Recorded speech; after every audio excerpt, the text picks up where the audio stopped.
Me parece que ya podemos hablar con Pablo García desde Ibacons Alpha Value para poder analizar un poco la situación de los mercados financieros en una jornada como hoy. Pablo, muy buenas. ¿Qué tal? Buenos días, Marta.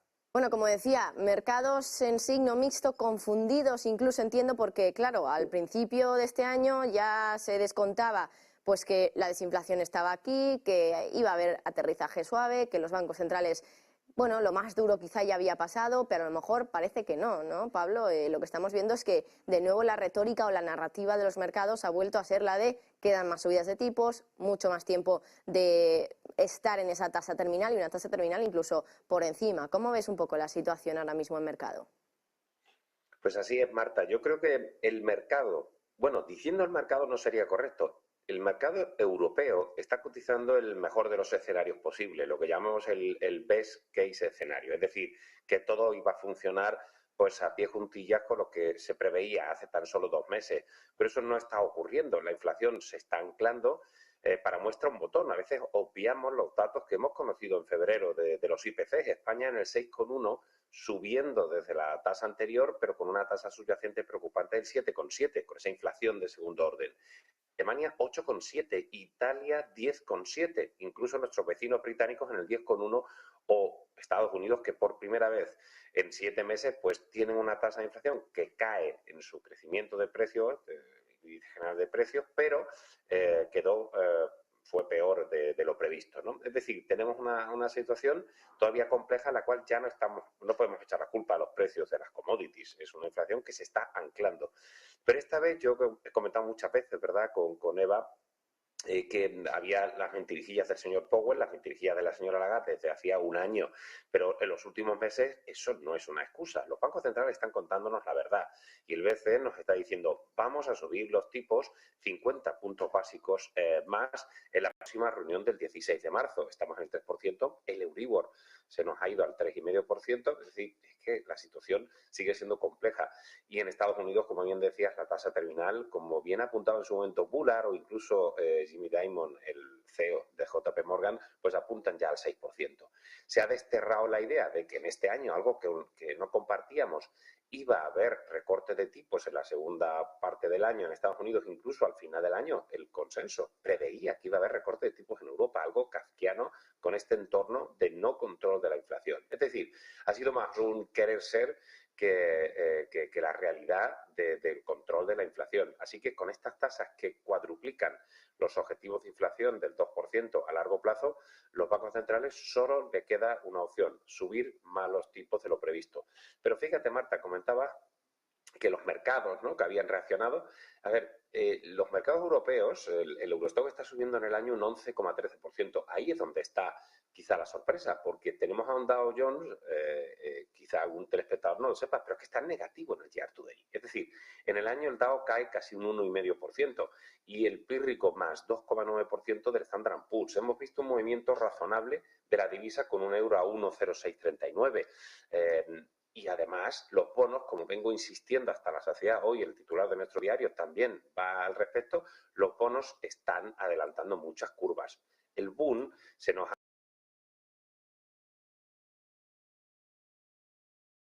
dudas, ¿no? Es decir, yo no creo que nadie tenga dudas que los bonos sí están descontando un escenario complicado con un boom, con el bono soberano a 10 años alemán en torno al 2,70%. Así que, bueno, pues incluso por sectores, algunos inversores que han comprado esas vetas altas y que han tenido el acierto prácticamente tan solo del 2 de enero al 17 de enero, es decir, los primeros 15 días prácticamente del año, tenemos a un sector como es el inmobiliario siendo el peor sector con diferencia del stock 600, es decir, el sector inmobiliario, el real estate, a un mes está cayendo, ojo al dato, 11,90%.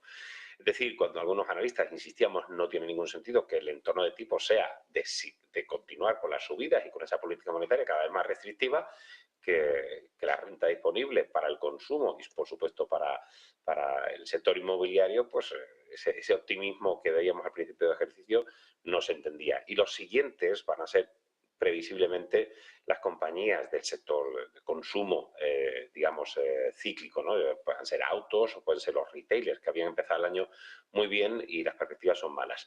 Para terminar, lo más interesante o lo que respalda un poco el optimismo y también pues lo podemos entender es que los resultados empresariales, Marta, en el cuarto trimestre han sido mejores de lo previsto. No es que hayan sido hiperbollantes, pero sí han sido mejores, tanto en Estados Unidos, pero también en Europa, con una contención, sobre todo, un mercado muy resistente laboral.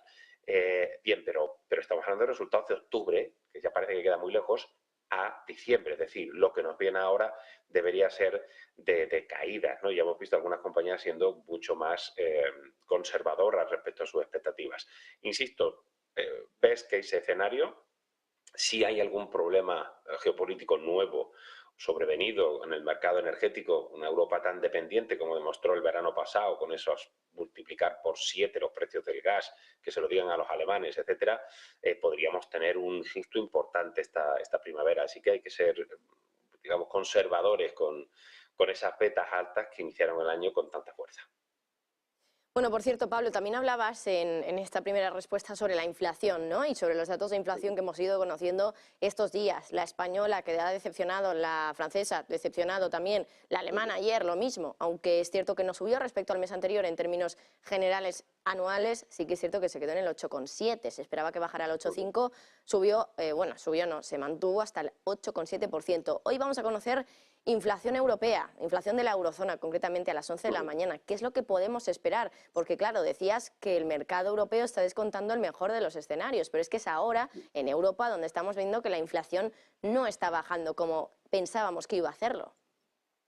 Bueno, el consenso espera en torno al 8,7 con una tasa year on year y el mensual en el 0,5 y veníamos del 8,6, es decir, el ritmo de bajada del índice general de precios está siendo muy lento. Pero incluso, como bien has comentado, Francia, que había sido el adalid de la contención de la inflación, también ha dado datos peores de lo previsto, con lo cual, bueno, pues algo me dice que podríamos estar más en el 8,5, 8,4, ¿no? Insisto, es que estamos conteniendo algo la inflación, pero es mínimo, es decir, estamos hablando de 4 veces, por arriba de 4 veces más el objetivo del Banco Central Europeo. Por lo tanto, lo único que nos queda es subir el precio del dinero. Fíjate, el problema, Marta, es que nos hemos acostumbrado durante estos últimos años, lo comentaba con una persona, con un analista mucho más joven que yo, afortunadamente para él, que él prácticamente en sus 10 años de laborales solo conocía este entorno de tipos tan bajos, de tasas reales negativas, descontando la inflación, y la verdad es que ahora que le suban los tipos un poco, le sonaba raro. Bien, pero para los que llevamos ya casi 30 años en esto, pues hemos conocido tasas a doble dígito. Es decir, estamos normalizando la política monetaria, es decir, que no tiene que asustarnos que los tipos del Banco Central Europeo estén en el 3 y se nos vayan al 3,5 o previsiblemente más en torno al 3,75-4%. Bueno, pues que eso es una realidad, es decir, el dinero cuesta. Por lo tanto, no sé, yo creo que va a ser complicado y algunos tienen que readaptar sus previsiones de inflación, algo que vamos a conocer la del IPC. Y atentos a la subyacente, está en el 5,3%, sigue siendo elevada. El caso español en el 7,7% es preocupante y es sobre todo bastante paradigmático, porque España no tiene unas tasas de inflación de las más altas en absoluto. España está en torno al 6,1%, ¿no?, la tasa general. Así que, no sé, yo creo que hemos vendido la piel del oso antes de cazarlo respecto a ese disinflation que nos comentaba el señor Jerome Powell, y que además en el caso de Estados Unidos empezaron antes, de forma más contundente, y tienen ya los tipos en el 4,75. Es decir, ellos sí se han acercado más rápido a la tasa terminal. Pero bueno, esto es el quid de la cuestión. Pero insisto, el mercado de bonos, el mercado de divisas, incluso los mercados internacionales, Hansen, hasta la subida de antes de ayer, estaba prácticamente plano. Es decir, los mercados han cotizado en un entorno complicado, menos el Eurostock, que detrás de todo ello está el enorme peso que tienen los bancos en Europa. También ha pasado en el IBEX y en el MIB italiano. Ese peso del sector lujo, pero sobre todo el sector financiero, hace que no sea una buena foto, ¿no?, el pensar, bueno, pero si el Eurostock está subiendo con tanta fuerza, es que en Europa las cosas no van tan bien. No son un reflejo de la economía real. Más bien ese peso del sector bancario que se ve beneficiado por los spreads, por los diferenciales, las subidas de tipos, las mejoras en los ratios de de rentabilidad sobre los fondos propios, el ROE, los ROTES, etcétera, pues hace que el apetito por los bancos y suban más de un 20% en el año. Así que yo creo que están las espadas todavía en todo lo alto y muy atentos, por supuesto, a las 11 de la mañana al dato de inflación de la eurozona. Por supuesto que todavía los bancos centrales, Pablo, al final están siendo agresivos, ¿no? Y el día de ayer, por ejemplo, escuchábamos también a Neil Kashkari de la Fed de Minneapolis decir que hay que subir todavía más los tipos de interés. Y claro, eso es algo que a lo mejor los bonos empezaban a descontar más o menos a finales de enero, principios de febrero, cuando todavía había mucho optimismo en el mercado, la bolsa seguía subiendo, pero empezábamos a ver a los bonos caer y a la rentabilidad de subir. Y es que, por ejemplo, ayer es cierto que al final es un nivel psicológico, pero, por ejemplo, en el bono americano a 10 años se alcanzó ya el 4% de rentabilidad. ¿Qué nos quiere decir esto y cómo crees que podrían seguir comportándose los bonos en 2023? Porque se dijo que iba a ser el año de la renta fija. No sé si teniendo en cuenta que los bancos centrales parece que van a seguir subiendo los tipos y más tiempo, bueno, y además también en una magnitud mayor, ¿sigue siendo el año de la renta fija? ¿Podemos considerarlo así todavía, Pablo? Bueno, el año pasado también algunos pensaban que iba a ser el año de la renta fija y fue el peor año, ¿no? Yo tenía unos fondos que terminamos en positivos y fue, yo creo, el único fondo de renta fija mixto que terminó en positivo porque estábamos cortos de renta fija con un corto apalancado del boom, esperando precisamente este movimiento. Yo entiendo que ya no estamos en niveles como para pensar que la renta fija está cara. Y te voy a poner un ejemplo. El Equity Risk Premium, incluso del Standard & Poor's, ¿no? Es decir, la rentabilidad extra que ofrece el mercado de renta variable en comparación con los activos libres de riesgo, es decir, con el bono soberano a 10 años, está en mínimos de 2008. ¿Eso qué significa? Que al final el atractivo de la renta fija comienza a ser interesante y no compensa el riesgo relativo de invertir en equity por el riesgo que estás asumiendo, si no te da una rentabilidad suficientemente superior como para justificar asunciones de esos riesgos. Es decir, yo ya no estoy tan corto como he estado de renta fija en los últimos 2 años, desde el menos 0,4 al que cotizaba el boom, pero es cierto que todavía nos queda un año muy complicado, ¿no? Así que esos análisis son controvertidos, ¿no? Es más un juicio axiológico, ¿no? Del deber ser que del ser, en realidad, porque de momento las cosas no están claras hasta que no de verdad apaciguemos la inflación. Hablamos antes de Neil Kashkari, el presidente de la Fed de Minneapolis, incluso también de Bullard. Es que las frases son lapidarias. Ellos nos dicen que les gustaría evitar la recesión, pero reducir la inflación es el primer objetivo. Full stop. Es decir, que está muy claro el mensaje. Los bancos centrales están diciendo la verdad. Repito, los bancos centrales están diciendo la verdad. La interpretación de algunos inversores demasiado optimista es lo que está haciendo que en algunos casos los índices estén muy arriba. Pero quedémonos con ese Equity Risk Premium que nos está demostrando que ahora, bueno, pues puede ser el momento de echar un vistazo. No sé si será el año de la renta fija, porque estos 2 meses, desde luego, han continuado esa tendencia bajista a los precios de los bonos, como ya hemos tenido en el peor de los años que yo recuerdo de renta fija, como fue el año 2022. Para que se invierta nos queda algo de tiempo, yo creo. Yo he neutralizado un poco las posiciones, pero creo que todavía, bueno, nos estamos acercando, ¿no? Paulatinamente podríamos ir tomando posiciones, pero hay algunos depósitos en dólares que están ofreciendo ya casi 5%, ¿no? Entonces, es que no tiene mucho sentido invertir en algunas compañías con rentabilidades con dividendos, incluso inferiores a depósitos o a bonos soberanos como es el norteamericano, como bien has dicho. Además, está por arriba ya del 4%, el 4,022 exactamente. Por último, Pablo, quería preguntarte por una empresa en concreto que es Tesla. En el día de ayer vimos cómo Elon Musk publicó su master plan para Tesla y claro, parece que no ha gustado. De hecho, en After Hours estaba cayendo más de un 5%, llegó a caer la noche de ayer, es decir, anoche para también dar cuenta de que a los inversores no les ha gustado, por supuesto, ese plan de Tesla, un plan con el que, va a intentar abaratar el coste, por ejemplo, de esos vehículos eléctricos. No sé si has podido estudiarte o mirarte bien ese plan, Pablo, pero quería preguntarte un poco por la cotización de Tesla también en términos generales, porque claro, es verdad que lleva una subida muy importante en este año 2023, también una caída importante en 2022, pero ¿cómo lo ves después, sobre todo, de esta publicación del master plan de Elon Musk? Bueno, nos ha dado tiempo, sí. Si estuviera Eva, que me llama el panadero de la bolsa, pues imagínate si nos ha dado tiempo. Lo que dormimos es poco. En el caso, a ver, hay que matizar.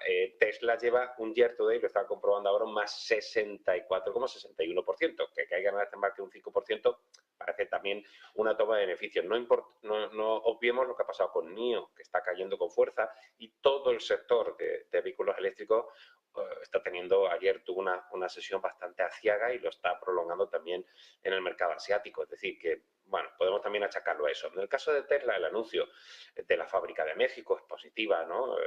También incluso habla de una remodelación del modelo Y, de un nuevo modelo, creo que se llamaba Juniper.